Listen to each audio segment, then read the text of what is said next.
Welcome back to Petty Astrology. I'm your host, Kaycee Felton-Lui. And boy, it is hot outside. I know a lot of us here in the United States are going through a heat wave, and I absolutely hate it. Can't stand the heat. Can't stand it. It really does take me outside of my comfort zone. I'm not a heat person. And today's episode, I'm very excited about. I have a really lovely guest on. And Mathew Tow was somebody that I followed on TikTok like about a year ago, a little over a year ago. And so I have this like parasocial relationship with him. And as you can see from this episode, it worked out, I think, pretty well. And I gotta say though, like I was nervous going into this, and Matt is lovely. It was nothing to do with Matt. I'm just somebody that, like, as a Cancer rising, my comfort zone is very important to me. And there's a lot of Cancer energy in the air right now, so probably all of us are in some way taking a look at the things in life that make us comfortable. And it's important to have comfort. It's important to be in touch with our inner world and to be our own safe spaces in some way. But the thing about comfort zones is that we have to leave those sometimes. We gotta kind of know what the comfort zone is and then know what's outside of it, what's beyond it. And there's nothing wrong with being in the comfort zone, but if I had stayed in my comfort zone and just stuck with what I know, I probably wouldn't have reached out to Mathew Tow and been like, hey, will you come on my podcast?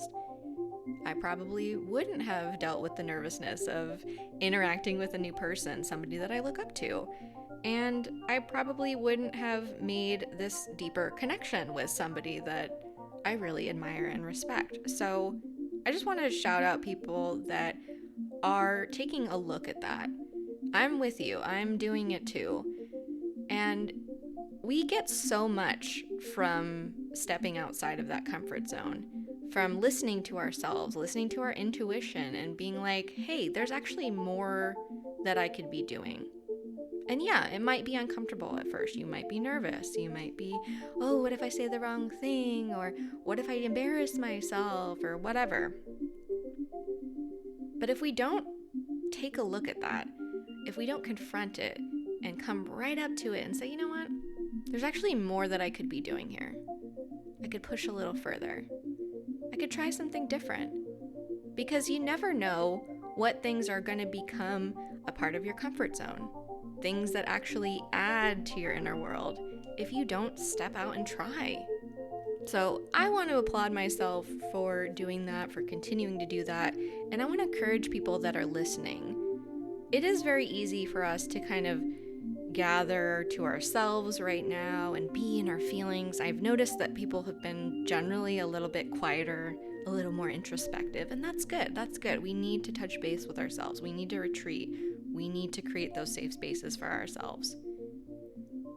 But understand that things and experiences and people that may become a part of your comfort, they're just outside of that comfort zone. They're just outside of it. So don't be afraid to step out, to bring new things in, because you really never know where it's going to lead. Today on the podcast, I'm joined by medium Mathew Tow for a conversation on mediumship, spirituality, and so much more. Then stick around for your week ahead forecast, where I give you a heads up on the energy of the week ahead, what we can expect, and how we can use it to our advantage.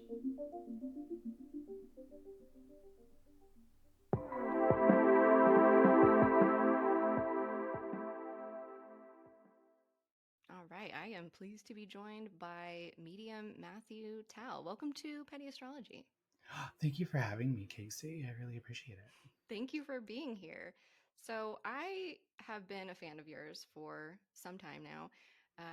Me and my friends that are in mediumship development, we kind of just stumbled into it. It just sort of happened to us. Mm-hmm. None of us were like, "Oh, we're gonna do the medium thing now." It just like as it seems to happen to a lot of people, that's what happened to Mm-hmm. us. And my dear friend Mackenzie, who is an astrologer also and is often on this podcast, she was like, I follow these really lovely mediums that you guys should check out. And it was you and your business partner, Dana. So I just wanted to thank Miss Mackenzie for putting us, in touch with each other at all, because that's how you came to my attention. So Thank you, Mackenzie. I owe you an edible arrangement. So just DM me and let me know where I can send that. So thank she'll be taking you up on that. you. She is very hungry. So don't you worry about that. I'm a big fan of your podcast as well. You have a podcast with Dana, and it's called I'm a Medium, Ask Me How. Tell me about that. How did you guys get started? Oh boy. So we just couldn't shut up about mediumship. Literally, it was all that we talked about. So I found her through TikTok. Mm. And what was ironic about it is that she grew up about 7 miles from where I lived at the time as a kid in Colorado.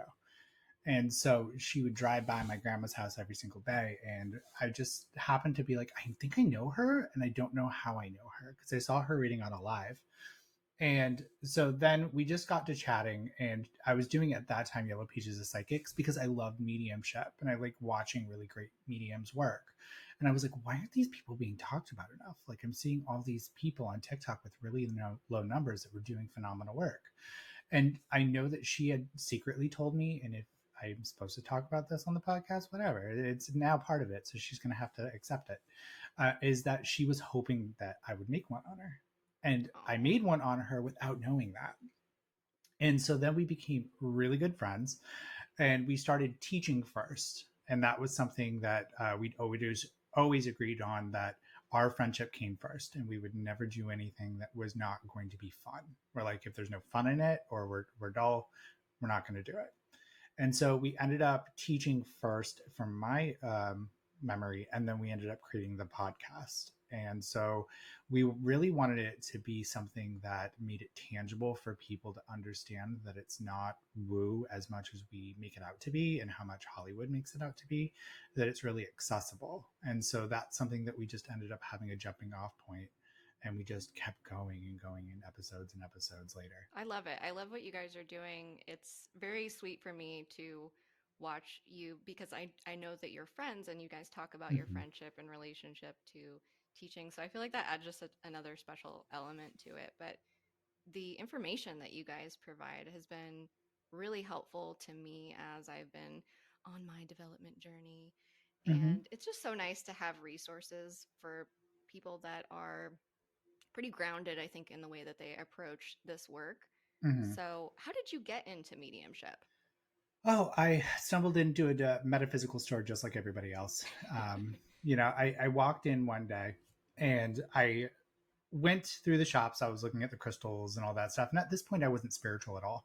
Like, I had no inclination to it. It wasn't something that I wanted to do. And the shopkeeper looked at me and she goes, "You talk to dead people and you've seen dead people before." And I was like, "What? Am I like a superhero?"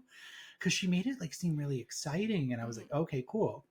And so through Facebook, after leaving that shop, I was like, maybe I am. I don't know. There was a development circle that was an intuitive circle live at that shop, popped up on my Facebook page. And it was like, this is happening on Thursday night at 6 o'clock. And I was like, maybe I'm interested. I'll go. And I can remember being in the shower and I was getting ready to go. And I just remember this voice came through and they said, "This is going to change your life." And it wasn't like, oh, I'm going to change my life going here. It was very forceful. And it was, you are going to change your life. It's like somebody was talking to me. And I can remember being like, okay, that's it.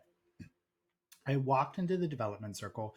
I was really nervous. I was uncomfortable because you're going into a place where you're like, am I going to join a cult? Like, Right. are they going to hand me Kool-Aid? Because I might drink it. I do love Kool-Aid. Um, and I was really nervous. And I can remember, for an intuitive circle, it's all psychic. Like, you're doing some psychic exercises, but mediumship kept happening Mm, and it kept coming up. And I was landing all these things that I couldn't have known. And then I ended up just going back week after week, and it almost became my church. right. And that was my life for a good like maybe 2 years, and then I ended up going online. This was in 2018, and then COVID happened, Mm-hmm. and I can remember sitting in the circle and everyone was really scared to get COVID, so we Right. ended up disbanding it and not going as much. But that was like my feet all into it. And then I remember mediumship kept happening in an intuitive circle, and they're like, "Honey, we're not here for that." And I was like, "What do you mean? What do you mean we're going to bend straws with our mind? I don't really want to pay $20 for that." And one of the ladies had passed me a Journey Within's business card, and she was like, "You need to go here." And I don't know if you know who Janet Nohavec is. Hmm. She is a phenomenal medium, or was. She's no longer with us. God Yeah. rest her soul. And she resonated with me in that very grounded mediumship way. Yeah. I like the fact that I will never forget, she said to the class, "I sat with God every single day, and this is what God told me."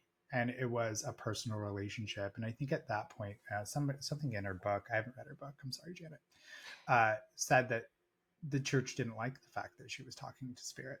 Right. So she was like, "Fine, screw it, I'll do my own church." And I think that was probably one of the best choices that she's ever done for a lot of mediums. Hmm.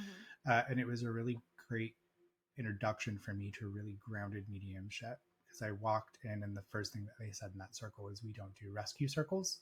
We Right. don't do possessions. We don't talk about this. You're here to learn mediumship, and this is what we're going to teach you."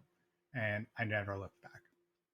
What do you say to people that like are in that position where they're new to mediumship and the spirit world and they're kind of freaked out by it, by like the rescue stuff that you can see out there and the possessions and all that stuff? Try out as many circles as possible. I think that's one thing that we don't realize, is that even though you may be in a small town and you're going to a development circle, that it might not be the right fit for you. Hmm. And I think a lot of people get trapped. I think listen to your inner voice. I think you're going to know what's right for you. There's plenty of different perspectives. I think one thing that me and Dana teach at our school is that you really need to find your own voice, and listen to what your own experience is. And so if you're not having those experiences personally, disregard it or hold it aside, right? Because I think a lot of the time when I find out, when people are like, "Oh, this," I'm like, "But have you experienced that? Is that something that you've personally experienced?" And they're like, "No, somebody told me that." And usually it comes down to, with a lot of fear-based mediumship, it's usually somebody told them, Right. or maybe they have a bias from their own personal religious beliefs or how they grew up that paints mediumship. And so I kind of hold space for those people, because I think they just are going through their own experience, and I can't tell them that they're wrong. Mm. But I can tell you, in thousands of readings that I've had, I've never once encountered any of that. And Yeah. some people could make that argument, "Well, you're not looking for it." Well, I don't really protect myself at all. Right. You know what I mean? I don't. I almost invite it in so I can change my opinion on that, Hmm. because I want the spirit world to show me what the spirit world is on its own terms, Right. and be as neutral as I can. So I would say to those people, listen to your inner voice, go to different circles. If one is right to you, that's great. If it ends up not being right for you later on, that's okay. Go try another one. Learn from as many people as you can, because I think when you are looking from the different sides of the glass, Hmm. everyone's looking at the same glass but different perspectives, you're going to formulate your own way, right? You're going to be like, "Okay, that works for me, that doesn't," and you're going to make your own. Something I talk about a lot on this podcast is that religious conditioning that a lot Mm-hmm. of us go through that really shapes how we come to spirituality maybe later in life, or was that something that you had to go through? No, no, I wasn't baptized into any church. My brother was, but I wasn't. I laugh because he's not religious at all anymore. But Didn't work. no, it didn't stick. You know, they tried. They even tried water, and I was like, "You're not going to clean that off." Um, for him, he didn't have a choice, but for me, Hmm. I did. I didn't get baptized. I didn't really go to church a lot, but the experiences that I had with certain churches Hmm. weren't pleasant, Yeah. right? Being part of the alphabet mafia myself, Yes. I'm a don in that. Um, I realized that, I'm not welcome in some cultures and Right. some belief systems, but also being a part of a youth group in Colorado, when I had visited when one of my friends had brought me there, the pastor was walking around and he was putting his hands on people and they were falling Mm. on the floor hissing. Okay. And he got to me and I was like, "Girl, you lay your hands on me. I'm not going to hiss. I am going to walk out." Right.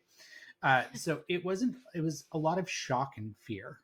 And Yeah. that's something that I just had a lot of experience with, was Hmm. like more control and containment. Like, how Right. are we going to keep you here? But I knew that something was bigger. There was something bigger out there. And Yeah. I think that as I've done this work, I've realized that it's man that interprets wrong, Hmm. right? And I really kind of resonated as an adult more with spirituality, Hmm. because it was away from man-made constructed religion, Hmm. but it was more of how, if there's 7 billion people in this world, Kaycee, how is one group right? Yeah. That was where my head kept going. I was like, Hmm. you have all these beautiful cultures. You have Judaism, Buddhism, Hinduism, Catholicism, all these beautiful cultures. And how is one more important than the other? So I think at that point, I just committed to being part of the human spirit. Right. And I was like, that feels right, because that celebrates everybody and no one's left out. So I think with religion, with me, and the way that it's honed my craft, it's just the more that everyone's welcome, Yeah. I and it love makes it that. easier. Yeah. Yeah, and that speaking of looking at your astrology, that is a very Aquarian sentiment, I feel like. And you're an Aquarius sun and Mercury. 100%. I would say, like, I'm an Aquarius to a fault.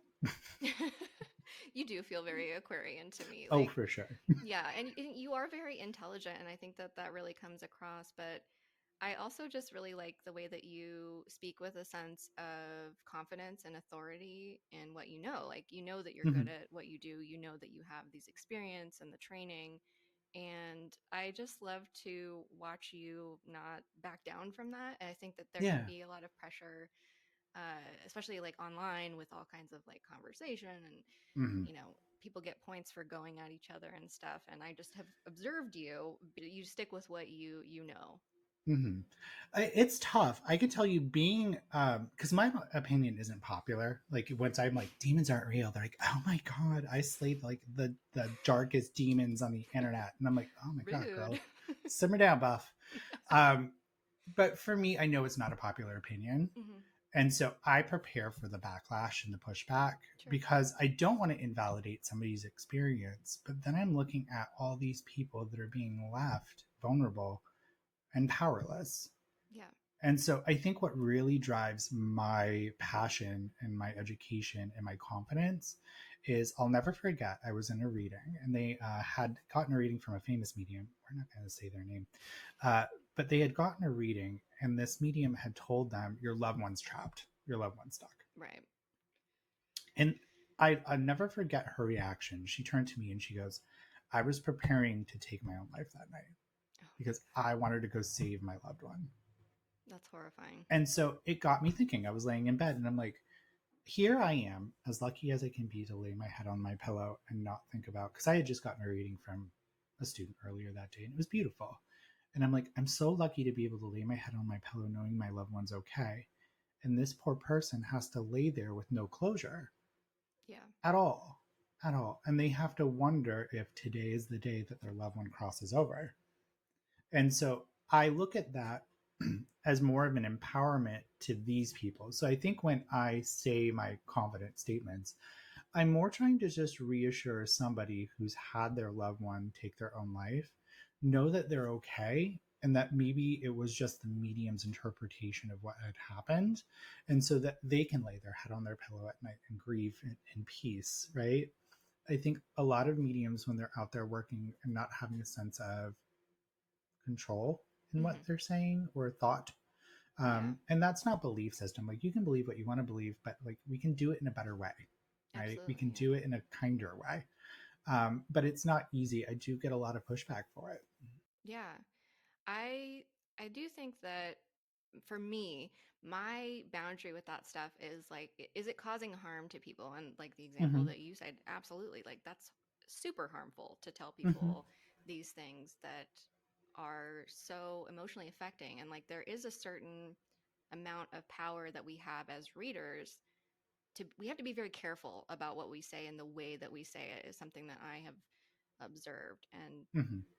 that's kind of when I as well will say something, and I guess make drama about it, as people that Yeah. don't like when people that say something that they don't like, it's just Yeah. drama. But to me, that's the difference between like truly what is drama and something that is actually worth saying something about, because it does cause a lot of harm, and it can Yeah. really destroy people's lives and their psychology, especially if they're in a fragile place. So I really Hmm. appreciate that you consider that so much. And I also love like looking at your astrology here, Go you know. for So it. you are a Cancer rising, just like me, which I was very excited to see. I was like, okay, So what's yeah, that mean? What's okay. that mean? Tell me about it. Yeah, so what it means is, well, so first of all, rising sign can also tell us about appearance. It's not like the only factor in somebody's appearance, but Hmm. I mean, for the audience, we have two Cancer risings right here. So you can kind of compare the faces, right? I think for us, like, first of all, Cancer is ruled by the moon. So Hmm. oftentimes I feel like you look at a Cancer rising and you're like, I see some moon in this bitch. You know what I mean?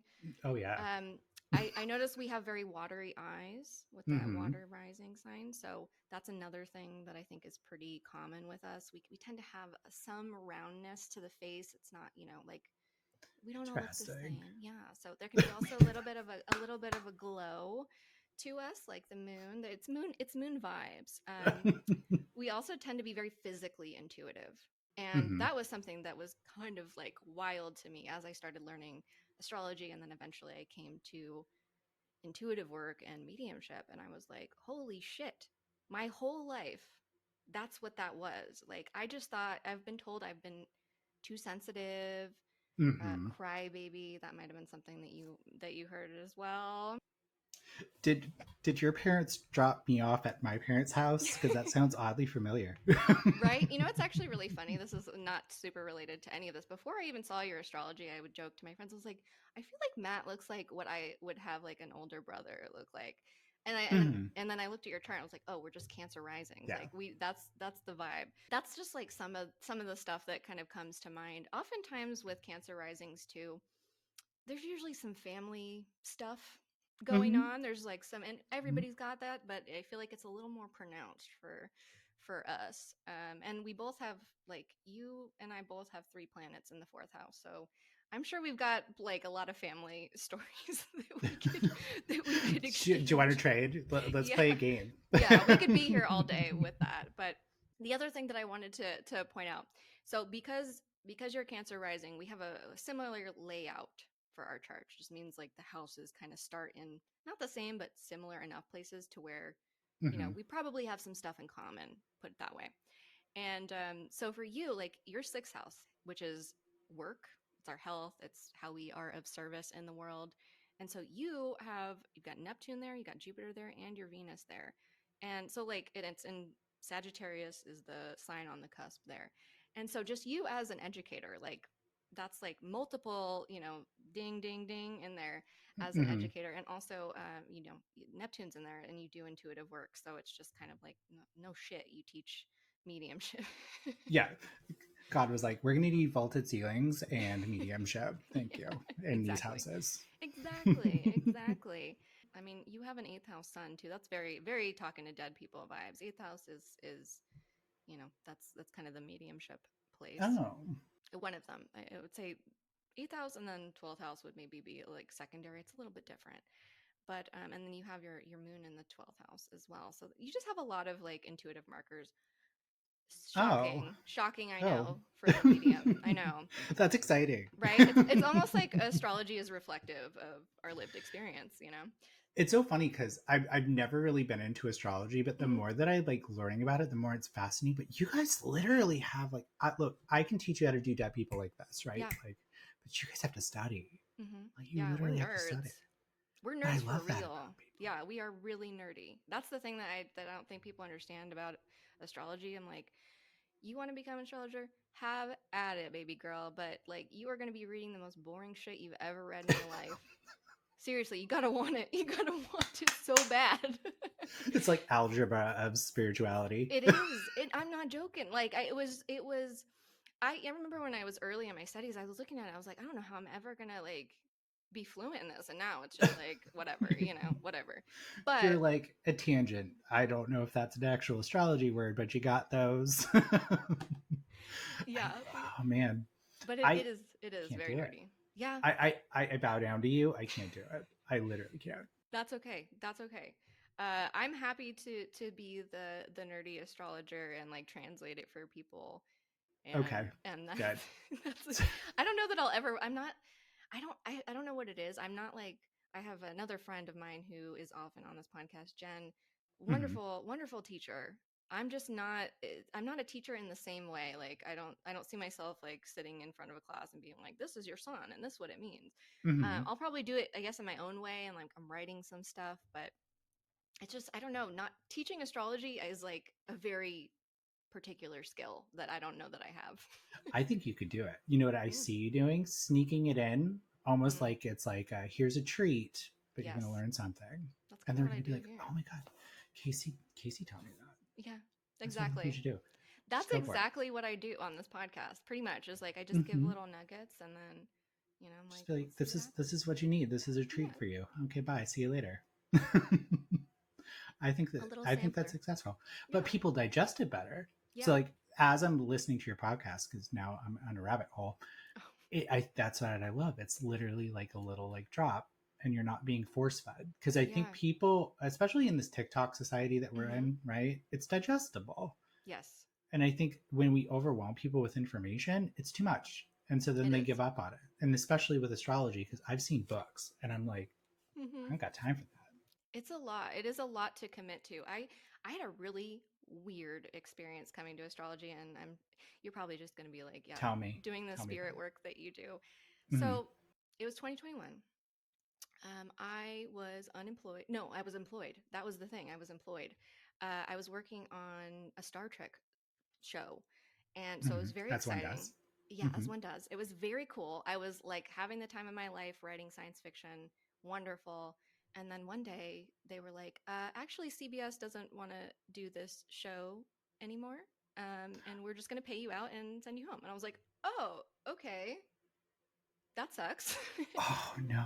But prior to that, I had literally just signed up for like a very introductory, like foundational astrology class. My objective was just like I'd like to look at my chart and know what I'm looking at. Mm-hmm. That was the big thing. And I was like, it's going to be something that I'm going to have to do, like watch the recordings back on the weekends because I'm working this very demanding job. And then that job just disappeared. So suddenly I had like all this free time. So you were all in. I was, It was either eBay or yes, astrology, and you yes. opted for astrology. I love that.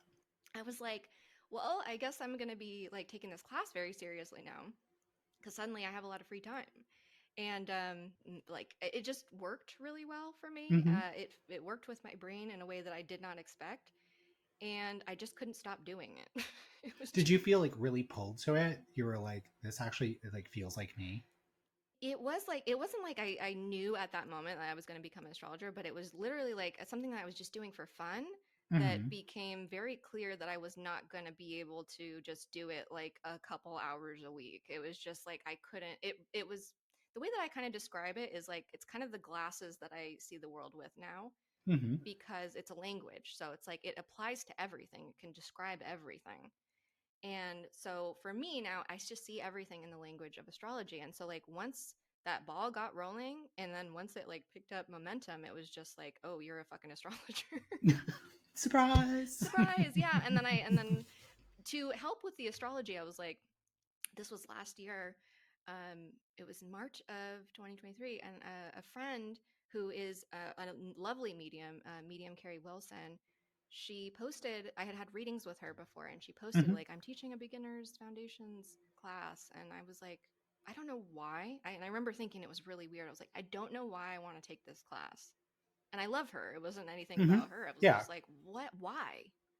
And then I did it, and then my friend surprised me by also joining the class, so we all developed together. It was really So cute. you had a mediumship buddy. I have a whole group of mediumship Oh buddies. my god. I Do you know, guys and cheat off each other's tests? yeah, yes, I love that. we actually, it's really funny though because we are as close as we are. We actually had to be told like you need to stop like doing the big brain thing that you guys do with each other because Oh. we are just too connected at this point where it's like we on a regular basis are finishing each other's thoughts and saying things. It's just weird. Yeah, so you have Dana Willis. So you have like what I Yes. have. Yeah. Yes. I call her all the time and I was like, are you on your way to Taco Bell? And she's like, no. But I'm like, okay, what's your order at Star? And like, I'll start doing her order Mm-hmm. as she's pulling into Starbucks. So like, I know where she is at all times because we're Mm-hmm. like that synced. So I get it. I understand it. But it makes it Yeah. more enjoyable because you have somebody that understands you. Yeah. Because I think one thing that we realize about spiritual people Mm-hmm. is you lose a lot of like normal people around you because they're like, is this all you talk about? Yeah. You're weird, right? Literally. Or you Literally. have experiences that Mm-hmm. nobody else can understand. So when you find these group of people that are around you and they Mm-hmm. get you and they Yes. understand it because it's a shared life experience, oh, Mm-hmm. let those hold on to those people. Yeah. Like, don't let them go.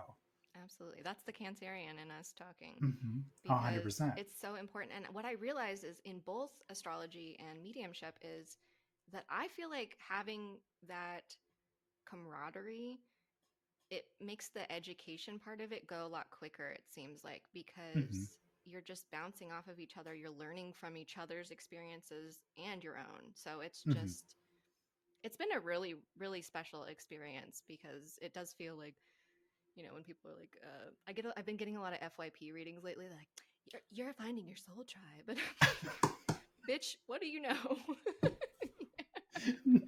That sounds fun. Yeah. Have you? Okay, I have a question for you, Kaycee. Yes, please. Have you dipped your toes into tarot yet? I have actually. That was so prior to that astrology class, I woke up Mm-hmm. one day. I remember it was like very random.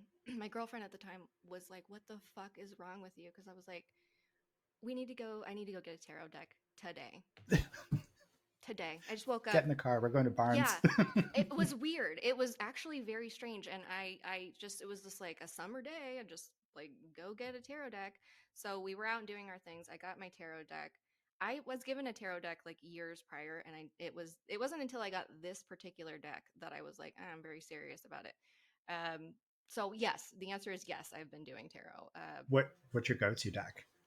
So I have been really the one that I got that day Mm-hmm. has been the Ride or Die, and it's the Rider Waite Smith Centennial version. If you know her, Ooh, if I you know know, her. I know her yeah, quite well. I love her. yeah. It's the same. It's the Rider Waite Smith deck, but it's a little bit like the coloring is slightly less bold. It's Mm-hmm. a little calmer, so I don't It's get too easier in the excited. eyes. Yes. Yeah, and I think the color really takes you out. But have Hmm. you like has that astrology actually helped you with the cards? Because I know they're really Yeah. kind of interlinked. You know what? Here's my hot take on this. I have a hot Oh take about tarot and man, go astrology. for I don't think we should mix tarot and astrology at all. it. Why? I Tell me, know. tell me, tell me. Okay, so as an astrologer, when I hear people referencing, oh, this card means this, I'm going, no, it doesn't. No, it doesn't. No, it doesn't. Liar. Liar. Lies. Liar. Yeah. It doesn't work Uh, for me. The correspondences, and I try not to be an asshole about it because yeah. it doesn't make sense to me as an astrologer. I understand like generally where people are coming from, but I'm like usually it's just not it's not the same. And so Hmm. I as an astrologer, my best advice for people that read tarot is I would just avoid that. I would just Just don't avoid mix it in. I would just not correspond it with I don't think first of all I don't think it's necessary. Hmm. And second of all, I think it's just there's very separate things. They're very separate things. And I know that the symbolism might help, understand certain things or might relate. But in terms of like, the Hierophant is Taurus, no, I don't think I don't see it. I'm not seeing it, girl. Yeah, I don't think this. What? And it's not the Sun card. What is the Aquarius card? I can't think of it. The It's star is usually the what people. Star. I don't resonate with the Star. There you I go. don't. There you go. So That's evidence. so yeah. That's evidence. Validated. I Yeah, love it. that's the study. Packing it up. We're done. No, don't mix the two. But yeah, do you read tarot? I dabble. I Mm-hmm. dabble. It's not my forte, but I Mm-hmm. really kind of love it to just kind of loosen up a little bit Mm-hmm. when I'm going to do a psychic reading, Okay. because I feel like it kind of gives you that kickstart to just kind of have a little bit of something, but to like let go. Because I'm Mm-hmm. like a true believer that tension, no matter if it's psychism, mediumship, or anything that you do, kinks whatever you're doing, right? Absolutely. So if there's something that can help you relax, but not have you fundamentally relying on it, Mm-hmm. because everything is coming through you, like that's just a tool. Right. Like essentially your intuition is kicking off based on what you're seeing that you're inspired by or in spirit of Right. the card. So Mhm. it's just I'll like pull 3 cards at the beginning, and then I'm just like, okay, there's this phrase I use. It's called "That's all I have for you."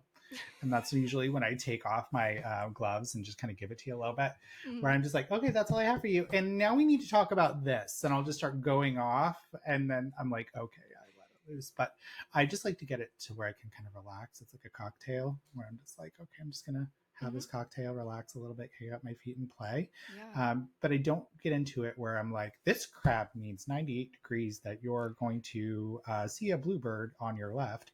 Like Yeah. people get really intense with it, and there's Yeah. amazing educators. I just use it more as like a tool. It's a Right. tool. Yeah. I love that. I love that. I didn't know Mhm. that you. I haven't seen you ever throw any cards around. So. I yeah, I do. I actually have like one of my favorite decks. Hold on one second. We're gonna do some camera magic. Ready? Yay. And I always keep them in a jar. It's the animated tarot. It's Ooh. holographic. It moves, and I like like because that. I'm artsy, I'm an Yeah. Aquarius. Just speaking of art, because I that was something that really that also stood out to me about your readings and watching you read on live streams. By the way, if you don't follow Mathew Tow on TikTok, you should because he does readings and it's just amazing to watch Thank what you. you do. Like you're a I would say stunning reader. Thank you so much. Oh my Yeah, god. like me and my development crew, I don't know what to call us, uh, gang. We Posse. posse, You're a sure, posse. yeah, Yeah. all of the above. Uh, we are just like just wow. We were like, we can't wait till we're hopefully at that point at some just the way that you deliver information is amazing and so fluid. So everybody go follow Matthew Tow. Thank you. Uh, That's like that really means a lot. It really does. I'm Like picky. you're gonna make me cry on this Oh, good. podcast. I love making people cry on my podcast. Yeah, I love complimenting people into Thank where you. it's maybe past the point where it's like slightly uncomfortable. It's like, okay, enough, enough. You had Casey. We can have date two. That's fine. Okay, You already yeah. had you had me. Okay, slay, slay. Let's keep doing it. I love bringing people on the podcast. I love yapping. And you're right. It is very difficult to relate to people that just like aren't into this stuff at a certain Yeah. point. So it is really nice to like connect with people that get it. One of the things that you do in your reading sometimes is you do what's called spirit art, Hmm. which is where you're drawing what you're seeing in spirit, and it's really magical because you're an Yeah. amazing artist in addition to all the other stuff that you do. But that's in your astrology as well, and I would just say I don't know if you are you. I'm assuming you're a past lives person. I'm not. You're not. I You love would this. think I would be Okay. because I'm so awesome and amazing. No, I'm Yeah. just kidding. I'm just not. Okay. I believe in them Mm-hmm. by all means. Like I'll give you my quick rundown. Yes, I please. believe in them. I don't think that they're necessarily helpful to know. I Does agree. that kind of make sense? Yes, and I Um, agree. I fully I agree. had one done. Mm-hmm. Mine was validatable. I was able to Okay. actually find evidence, and I found out who I was, and I found Wow. out I had 2 children, and Wow. that gutted me. It gutted me. Really? Yeah, because I've always had this maternal side to me that I always like wanted to be a parent, Mm-hmm. but I have no parental bone in my body. Oh. But there's always this yearning, and then to find out that I have 2 children, and it would always come up in dreams that I had 2 kids, Right. and it was that feeling of missing something, Yeah. like you're hollow, and it's this pull. And so I found that out, and I just was like, how? Why would I want to know that? If I can't interact with them, and if I Right. do interact with them, they're going to be like, this guy's full of shit, right? Yes. So it just I didn't find it necessarily helpful. I think it's kind of good to know that your soul does continue on at some point in level, but I think people get hung up on what the other life did, Yeah. right? And they're like, well, I've got okay, let's pretend we're gonna role play, Casey. Yes. Okay, you're my abusive sister because apparently we're siblings now. Yes. Um, you left me at the Six Flags, and I died from heat exhaustion. So this life, I then in turn am now forced to reconcile at some point with you Mm-hmm. because of something else that happened that I now have no control over. Right. And people let that rule their life a little bit. Oh yeah. I think we need to look at it more of a clean slate that you lived, you died, Mm-hmm. you learned, now you're in this incarnation and you've got things that you need to deal with here and now, Mm-hmm. and not to blame here and now on something that is not even you. No, it's not.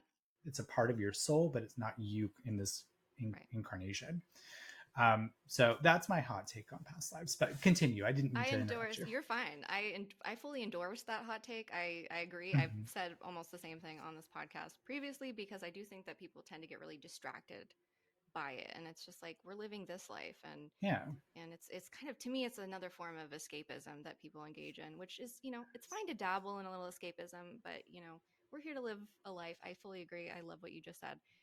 What I will say is that looking at your chart, I wonder if you did not have some like past history of being an artist, because it just feels like a very natural space for you to be in looking Yeah. at your astrology. Well, I mean, trauma, Yeah. childhood Well, there trauma you will do go. that to you, right? No, I really used my art as more of an escape from my childhood. I grew up on a lot of like Disney movies and Mm, animation. And so for me, it was more of an escapism. But what was crazy looking back is I can remember getting hits, intuitive hits as I was drawing, mm, because I have ADHD and it would take me off into this soft space where my mind would just kind of go blank and I would have stories playing through my head. mm-hmm.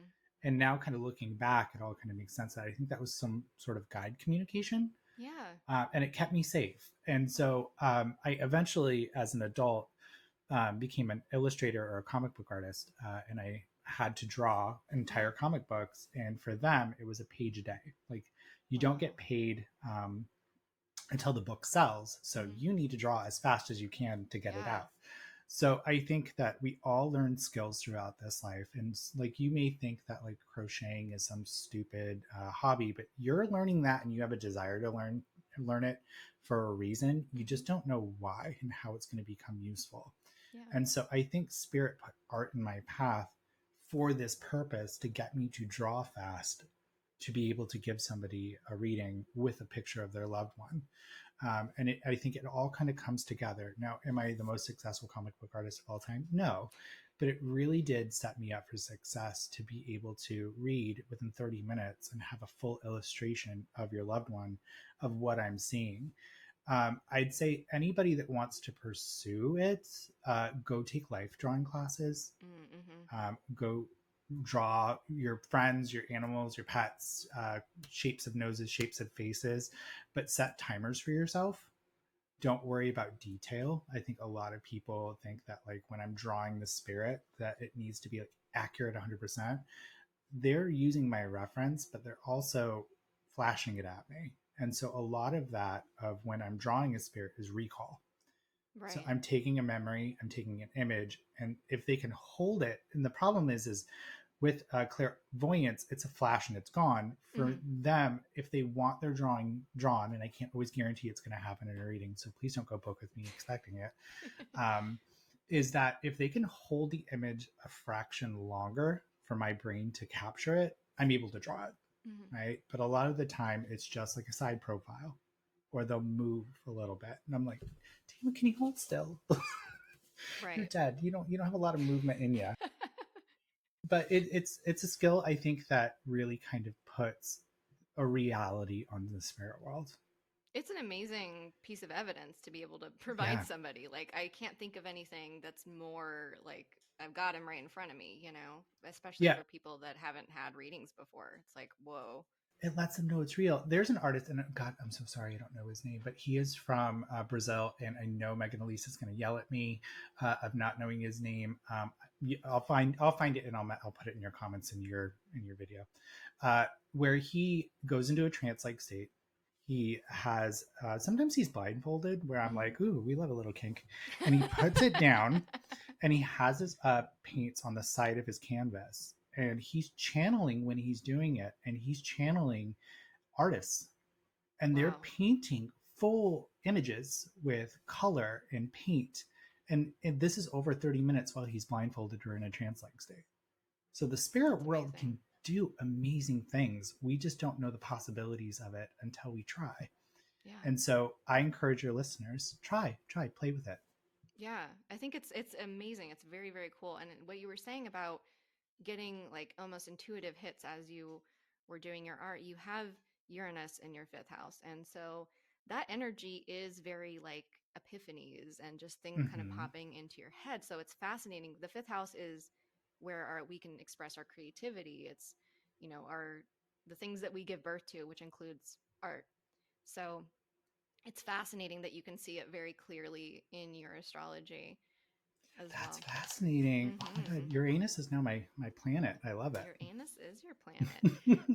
And also, so in terms of being an Aquarian, you got the Sun and Mercury in Aquarius. It's the that sign is ruled by Saturn and Uranus, so you're a very Uranian person, and I'm also a pretty Uranian person. Actually, we have another thing in common. It's not going to play out the same because you're an Aquarius Mercury, I'm a Scorpio Mercury, but both of Mm, us have our Mercury sextile Uranus, which I think is another thing that makes us very intuitive because we are just having those hits all the time. And it's mhm, probably even like I would love to try your brain out for a minute or two because mhm. it's you're already an Aquarius Mercury, so that energy is kind of already in there, and then you've got that aspect happening too, so it's like even more amped up. It's pretty cool. So I'll let you borrow it on Wednesday. right, I don't thank you, need I don't need it Wednesday. You can have thank you so much. I'll check it out. it. So I have a question for you, Kaycee. Yes. How is your mediumship going? How can I help you? Oh my goodness. Well, my mediumship has been it's been fascinating, a really fascinating journey because I did not think going into the class that I took. It was an intuitive thing to just take this class for some reason. And so I went into that class. I was like, I'm an astrologer. We do use our intuition on top of all of the study that we do. Hmm. And I was like, I'd like to know more about my intuition and be able to use it better. That was the premise of me doing this. And then I got in there, and then my teacher, Miss Carrie, just threw us in and had us start doing stuff. And I was doing mediumship, and I was like, what the hell is that about? Spirit was like, "Hey, baby," and they Yeah, give you it all up front, and then they're like, "Now you got to earn it." he literally, it was like, whoa, what? So Hmm. that was mind blowing to me. So over the past year, a little bit over a year at this point, it's been a very interesting process. My grandfather, who I never met in life, he died in 1970. It seems like he kind of stepped forward almost. I think he's maybe a guide of mine. I Hmm. would bet money on it at this point because he's very active, and has been like helping me. I feel like That's do this. awesome. It's been very, very interesting. So that has been like kind of how it's been developing, especially for the last, I don't even know, maybe like 7 or 8 months. It has been my grandparents, but especially my Hmm. grandfather, which is bizarre because I didn't know him in life, and obviously you don't need to, but that it was weird to me because I was like, my grandmother was like another parent to me, so I that was a very strong connection. But this was like a very different type of energy that I was experiencing, and like somebody that's basically a stranger to me, but is related to me. So uh, it's been very fascinating. I feel like so much more in flow in my life. There's a Yes. lot less doubt, because, like I said, I didn't set out to become an astrologer. I didn't set out to become a medium. However, everything seems to have been orchestrated almost with intention, which has been the wildest thing. And I'm sure you know all about it because it's happened to Hmm. you. And Well, I have a question. yeah. Would you have just delved into this by yourself? So, like, let's say mediumship. Would you Hmm. have done that by yourself? I mean, I did sign up for that class on my own, so I would But have. pre astrology, would you have done it? Pre-astrology, probably not. It wouldn't have Probably not. occurred to me. It wouldn't have occurred Right. to me. Would you have thought it was weird? I'm a A little bit. Scorpio, so not really. But Hmm. like honestly, I was such a. I mean, I'm still an atheist. Like I don't, which sounds kind of weird. Oh my goodness. I Okay, know, I was an atheist. It's fine. It's fine. but I I don't mean, it's judge. not that I don't. I don't think that. I think that everything is one thing, Yeah, I basically. agree. I agree. So like that's so if that just some atheists would probably like get out like that's every group that I'm in. So there would be somebody that would be like, you're not a real whatever we are, you know. Hmm. That's why it's easier to say you're the Hmm. religion of man, Yeah, right? yeah, and Human condition. exactly. And that's what I view my astrology work is like I study people. I study people, I study humanity, I study what the Hmm. fuck we're doing here. You know Yeah. what I think? This is what I think. Yes, please tell me. I think spirit sets things up to make it easier to digest based on your learning style, Hmm. but also your comfort level and life experience. Yeah. So I always think that like if you're being pulled to something, try it out. Even if you're uncomfortable, you're Hmm. obviously being pulled there for a reason, but do it at your own pace Yeah. and do it at your own comfort level. So like if you're just like, hey, I want to try astrology, this is really great, and Hmm. then you feel kind of that nudge to go there, go there. Yeah. You're obviously being told to go there, so go there. And Absolutely. then feel it out. See how it works for you. Yeah. But I think that's kind of what they did with me with the intuitive thing, Hmm. because they were like, oh well, he didn't think he's psychic, that's fine, and then they snuck it in there, Right. right? And Hmm. now here, like years later, I'm like, I talk to dead people. Do Hmm. you? You know, um, I love that. So where do you find like your most like challenging part of mediumship? Where are you finding that? Honestly, I think the biggest thing for me has been, and it sounds really, really silly, but like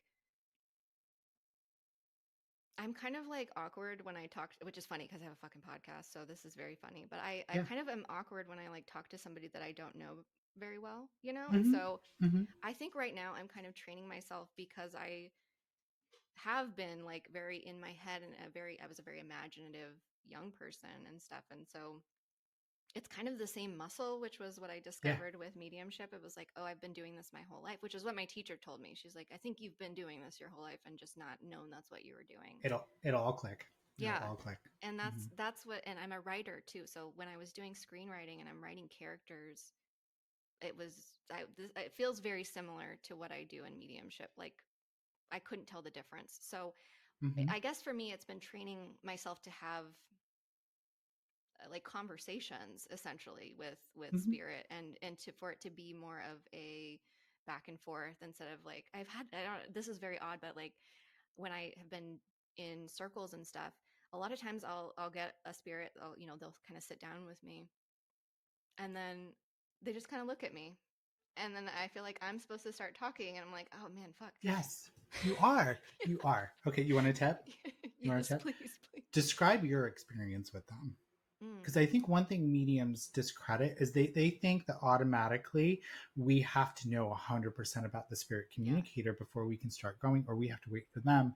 But I want to let you know that there's nuance in everything. yeah, So one tip that I would give you, do you mind if I give you some I tips? would love I a know tip. your poor Just the teacher. tip. Okay, just a tip. I'm only going to give you just a tip. Well, I'm actually going to give you the whole thing, but that's fine. I'll sneak it in there. All right. So is turn your chair 3/4 of the way, Okay. right? Because it breaks that awkwardness between you and your sitter. And I think a lot of the times, if you're Mm, uncomfortable with people, it really draws your attention to be primarily on your spirit communicator, yeah. but almost like lean into your experience of like what they look like, how they're sitting, and just almost get that awkwardness out of the way. So, Mm, like, one thing that I did, and I teach my students to do, is to almost kind of like, hey, I have a gentleman here. This gentleman's sitting cross-legged. I almost feel like their hands would be on their shoulder. They feel really uptight. They almost feel uncomfortable.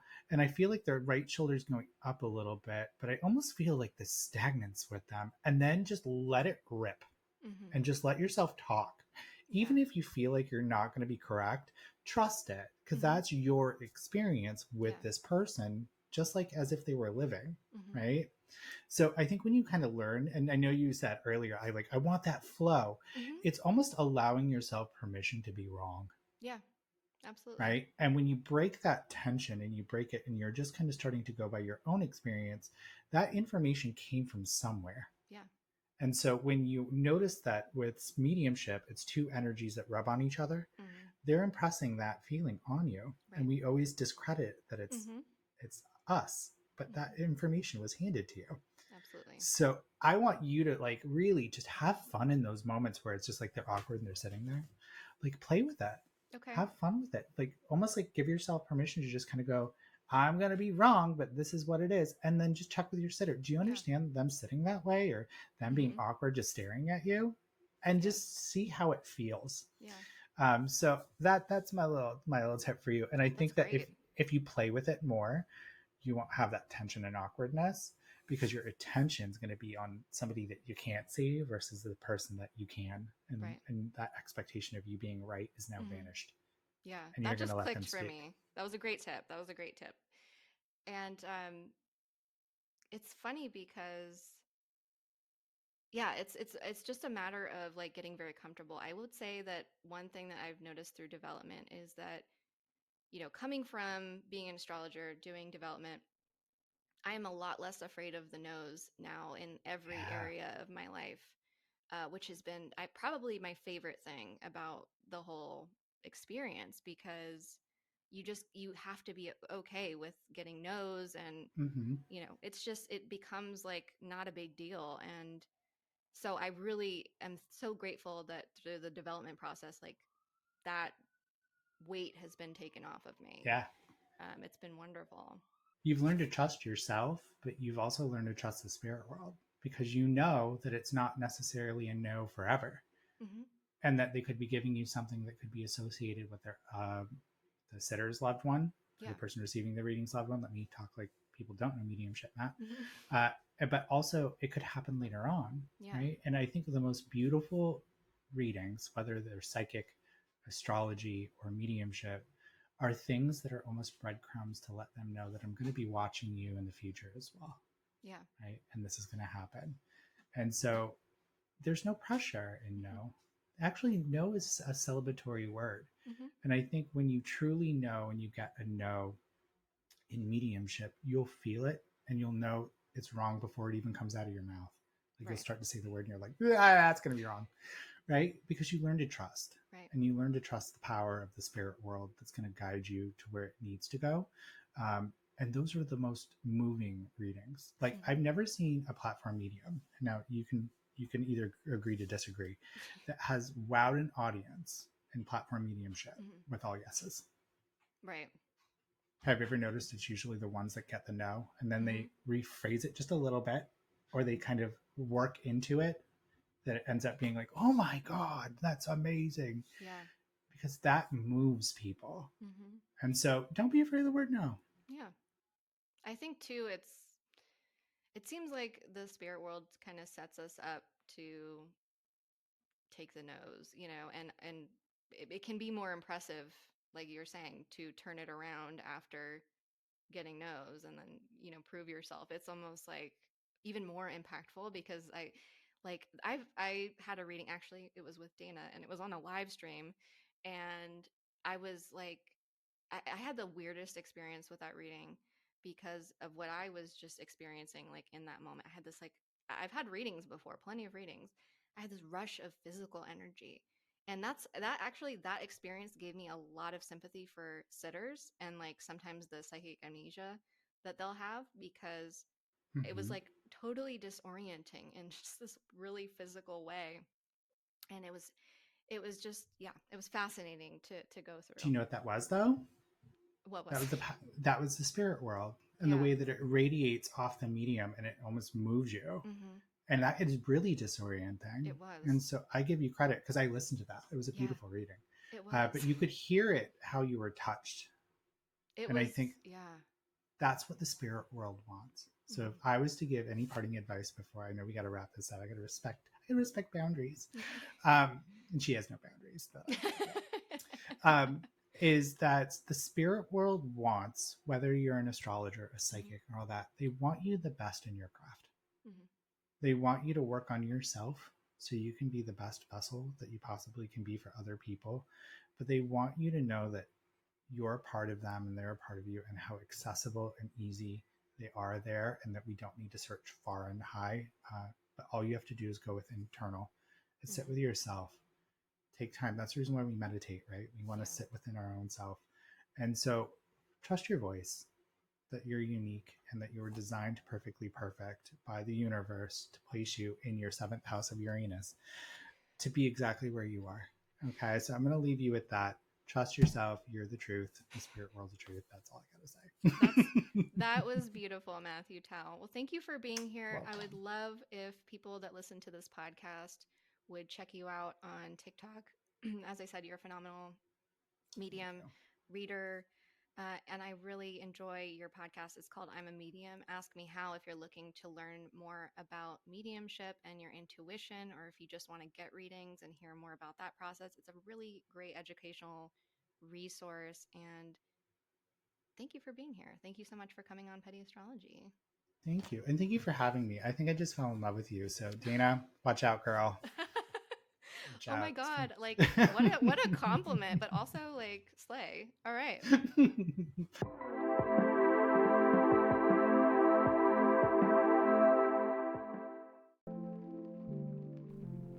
So the day that this podcast comes out, it's June 26th. We're almost at the end of the month. And we're going to have Mercury trine Saturn this day. And that is a very powerful energy that we really can make use of, thinking about your long-term goals, the things in life that you are trying to build that might even outlive you. They might outlast you in some way, your legacy. And so we're going to want to take a look at the way that our mindset plays into that, because this is opportune energy for us to be very hard on ourselves. Like, oh, we're not at that final destination yet. What if we kind of reframe that type of thinking and understand that the journey is the destination? Like, lifetime legacies are things that take a lifetime to build. And so having an idea of like what it is you're working towards is a really great thing. Maybe you could do some writing, talking to your voice notes, maybe make a mood board, whatever it is that helps you kind of articulate your vision, your goals to yourself. This energy can help you clarify that stuff in very practical terms. So it's not like just make a wish. Maybe if you have certain goals for the next 6 months or the next year, maybe map out some bullet points about what that might look like. And don't commit to like it has to go exactly this perfect way. But some of the important parts of what you envision that process being like. And take into consideration the role that your intentions play in that. And what I mean is, like, if you intend to have a very successful career and you want to build a business, okay, cool, very cool. But then when you're actually like sitting down trying to do your businessy stuff, you're just like beating yourself up and you're like, I can't do this is a stupid idea, I'm never gonna get anywhere because it's not the way that I want it to be in the end right now. So we might become hyper aware of like where things are not where we think that they should be. So we're gonna need to release that, we're gonna need to let that go, because that's not really useful to beat ourselves up that way, to think of ourselves in a way that doesn't really like match the energy of where we want to go. And that doesn't mean that we have to be false or fake it till we make it, but we should be aware that the way that we talk to ourselves, the way that we think about ourselves might be blocking us a bit from actually moving forward with some of those steps. Saturn is not like just, wish upon a star energy. It's about putting in the time and effort and energy and commitment and forethought over time. It doesn't happen overnight. And we live in a very fast-paced culture that tends to think like, oh, it should happen overnight. We should have everything that we want the way that we want it. And that's just not really how life tends to work. So maybe make some time to sit down, make some use of this energy, get your plans going, get some thought behind it, maybe make some plans for shifts that you might need to make. Practical steps, and also your thinking, because that's a really important component of anything that we're trying to build. And that's going to be really important to do because even just the very next day on the 27th, the moon is going to be in Pisces. It's going to be conjunct Saturn, it's trining Mercury, sextile Uranus. So with that Saturn energy being in the mix, the energy might be showing us places where we feel a little bit limited, where we feel a little bit more out of control than we would like to be. And we're going to have to make some peace with that. We're going to have to be okay with that. And it might even bring up some ideas about where we've been restricting ourselves. And so hold some space for yourself. If you're feeling that way, if those are the kinds of things that are coming up for you, I think this energy is a good place to practice letting it go. Because if we look back at the lives that we've led so far, we can see that a lot of things that we maybe wanted to happen in a certain way haven't worked out exactly the way that we thought. And probably for most of us, that has been a good thing in a lot of instances. Because sometimes like when you get everything that you want, you might realize, oh, actually, I don't know if I want that at all.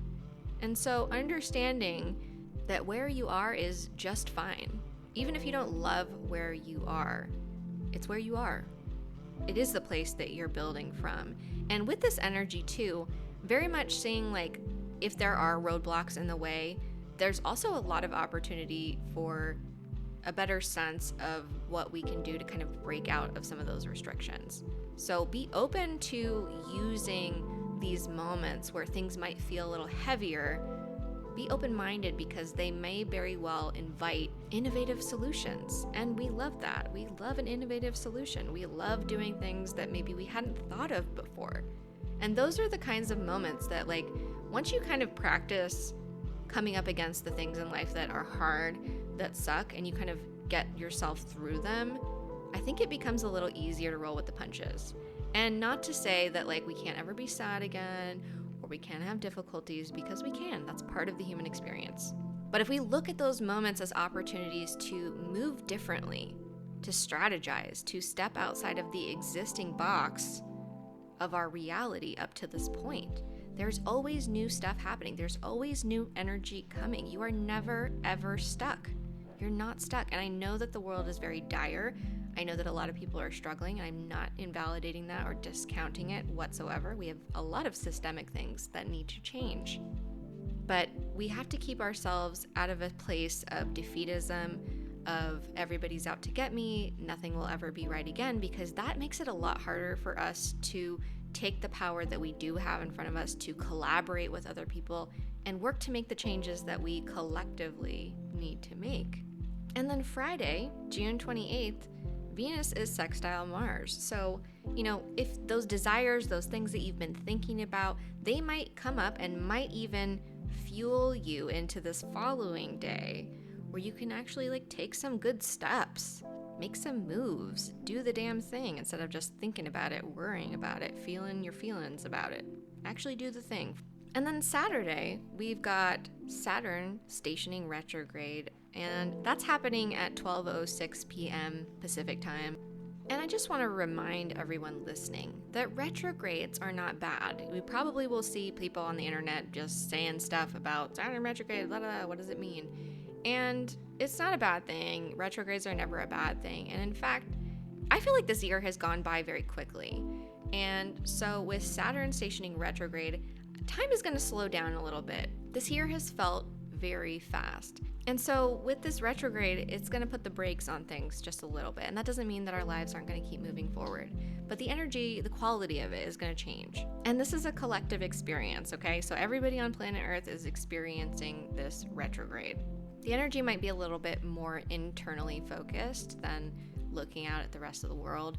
We might be fine-tuning the places where we can kind of hone our own power on an individual level, where we can tweak and refine and make things. And, if you've been doing any planning of the goals at this point, it will be a good time to kind of go back and check your work and revise if you need to. And understand that we're in very changing times. Like, time is always changing, evolving, moving, but we are experiencing a very collective revision as human beings, really enter a new era. And so we want to make sure that on an individual level, the thing that we actually have a lot of control over, that we're taking advantage of this time to kind of get ourselves in better order. Because Saturn is stationing direct on November 15th. So we have this energy for a while. So think of it as getting yourself ready for November. And that doesn't mean that you're not going to be taking action and doing things between now and then, because you absolutely are. I certainly hope you are. But maybe for the next 5 months, make it a little bit of a project for yourself to look at and remove things that are acting as barriers for you to step fully into the life that you want to build for yourself. We also have Mercury sextile Uranus that day, so Friday, Saturday, I would not be surprised if we're seeing some tech issues, maybe things being a little wonky. It's good energy to, keep your eyes on the road, practice your defensive driving. It's always a good time for that. But we might be seeing some people acting a little bit wacky out in the world. So, we just want to be cautious, especially so, I think, on these days. Sunday, we've got Moon square Pluto. That's always fun. Usually that means that there's some kind of big world events that are happening. On a personal level, it can be kind of frustrating energy at times. So I could see the Sunday scaries being like a little extra scary this Sunday. Maybe plan some nice stuff for yourself. Don't give yourself room to sit and obsess with all the shit that you don't like about your life or yourself or whatever. Like, please, don't do that. Don't do it. In fact, the moon will be in Taurus that day, so plan some stuff that makes you feel comfy, cozy, a little bit lush if you can. Do some self-care on Sunday would be my advice. Monday, we have Moon conjunct Mars. My standard advice for that is like, don't beef with anyone, don't be too impulsive, and just don't be stubborn to the point where it's like causing conflict. It's going to be easy to kind of dig in that day. So if somebody's trying to like beef with you and you don't want to spend your energy that way, it's a great day to do something else. And lastly, on July 2nd, we have Neptune stationing retrograde as well. And we have Mercury moving into the sign of Leo. So Tuesday in and of itself, I'm very curious to see what the news is going to be like that day. On a personal level, right? Neptune retrograde, once again, retrograde's not bad. And in fact, these outer and tertiary planets, they are retrograde quite a lot every single year. So there's no need to freak out. We actually spend a lot of time with planets retrograde. So this is another thing that's going to kind of hit the brakes on the energy a little bit. We might see on a collective level just more clarity in general. Like it's going to be a little bit harder for the powers that be to, pull off lies. I think that we could see some lies exposed in general on a, again, collective level. And on a personal level, you might be reflecting about your position as an individual and how it relates to everything in existence. So kind of some big stuff there. It's a little bit less moody, mystical, and a little bit more detailed, a little bit more clear in the way that we're going to be looking at things. And then with Mercury moving into Leo, people are going to be a little bit more inclined to speak their piece and be in their pride. Like if you've ever met somebody that just like has an opinion that they need you to know that they have, and they really want you to hear that they have it and respect that they have it and probably, follow along with it. It's that type of energy. But what's interesting is, because of where Pluto is right now, as soon as it moves into Leo, it's going to be opposing Pluto. So once again, this is another place where we're going to want to watch our mindsets.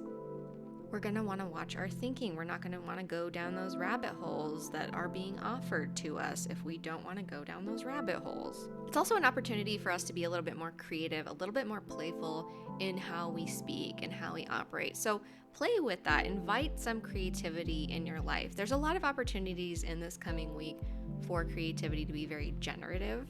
And a lot of times that happens is when we kind of choose. There's like two forks in the roads. We can continue to be frustrated by whatever it is that we have in front of us that's not going how we want it to go, or we can choose to redirect that energy in another way. And might I suggest creativity?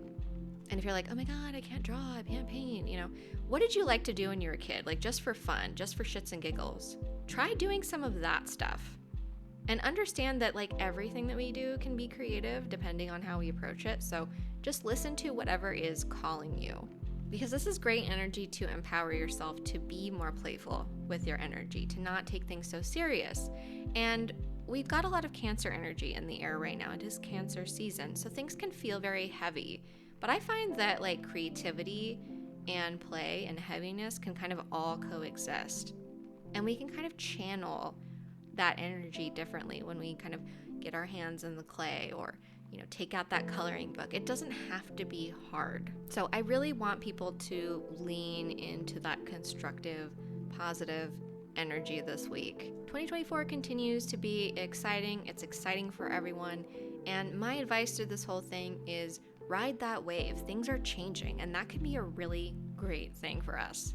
That means that we are definitely not beholden to how we used to do things in the past or how things are supposed to be. There are always opportunities for us to make use of whatever energy is being thrown at us. So we're all being prepared for the future that we're stepping into, and we're being prepared to create that future as well. Not let it happen to us, but take hold of it, do something with it, and hopefully make the world better for yourself and the people around you and the collective in the process. So that's the episode for today. I want to remind you that if you aren't already a part of the Patreon, you can join for free. That is the community around this podcast where you can connect with other people, you can share your feedback, and also I send out some goodies from time to time. It's basically my mailing list. And if you become a sponsor of this podcast, you get bonus episodes, you get a community space. That's right, we have a new Discord community for my patrons and patrons of my friends Mackenzie and Jen, who are wonderful astrologers as well, frequent guests on the podcast. And the Discord is a place where we can build some community, we can get to know each other better. We talk about astrology, spirituality, but we also do like fire memes. It's very silly in there as well. So there's a lot of lighthearted, grounded spiritual support and friendship, community. We love that. So the link to the Patreon is in the show notes. Join us for free. Join us if you want to become a sponsor, because sponsors are what make this podcast possible. This episode was produced by Carrie Wilson and Lori Rivers and brought to you by my sponsors over on Patreon.